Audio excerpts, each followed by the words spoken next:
And we're back. Thanks again for joining us. In our next segment, Race to the Bottom, we'll take a quick look at the Georgia General Assembly where, as our state struggles with seemingly insurmountable problems, legislators are scrambling to prioritize and confront our state's most pressing issues. Ron Jenkins is at the Capitol. Good evening, Ron. Good evening, Dan. Ron, with our state struggling with numerous problems, including a faltering economy, failing banks, widespread mortgage failures, an education budget crisis, a broken healthcare system, crime, a looming water shortage, rural poverty, and so on, surely our state legislators are working feverishly to address these issues head-on. What are legislators working on right now to get us back on track? Well, Dan, legislators are working night and day to allow billboard companies to cut down more public trees on our roadsides. You're shitting me. No, Dan, that is priority one at the Capitol right now.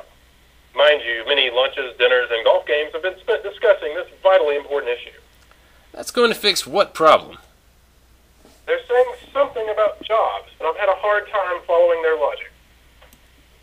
Here's what one politician had to say earlier today.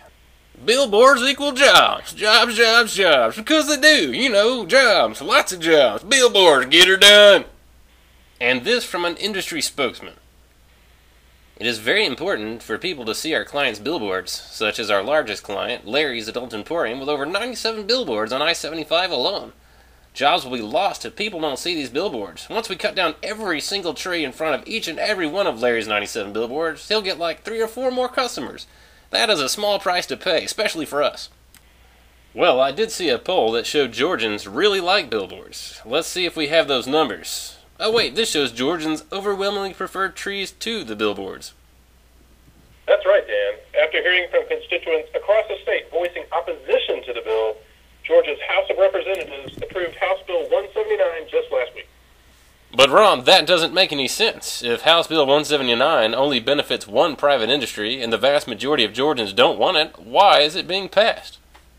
That's right, Dan. Georgia voters can't stand this special favor bill for the billboard industry, and it's streaking through the Georgia General Assembly like a greased pig.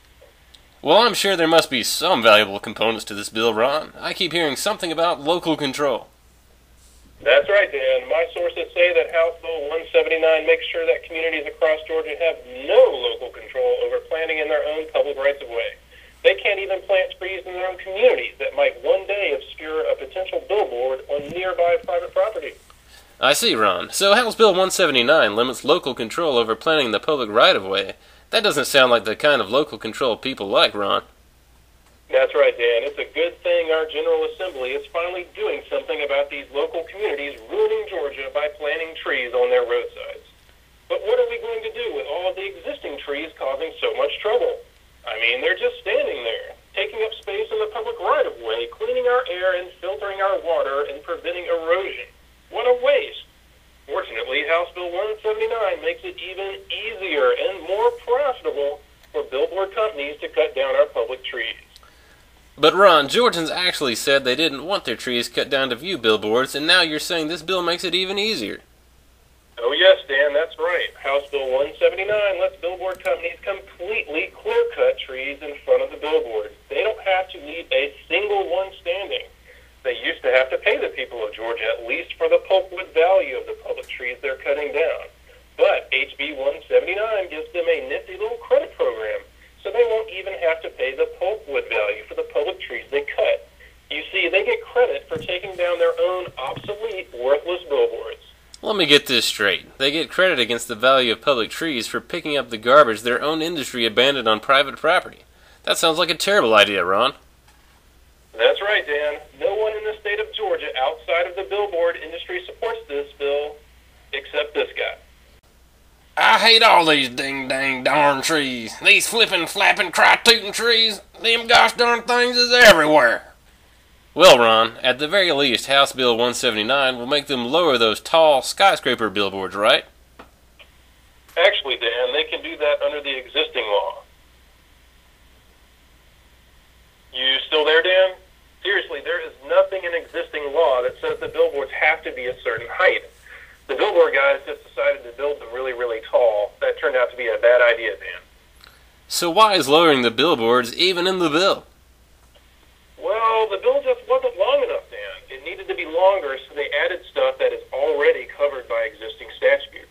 Stuff like lowering the boards and obscenity standards. It's covered by laws we already have in place, but putting those sections in House Bill 179 makes the bill look big and important.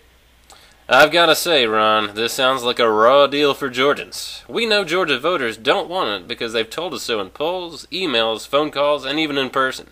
It's obviously a special favor we're providing to one private industry.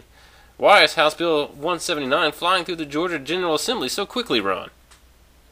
Well, you'll have to ask your state senator and representative, Dan.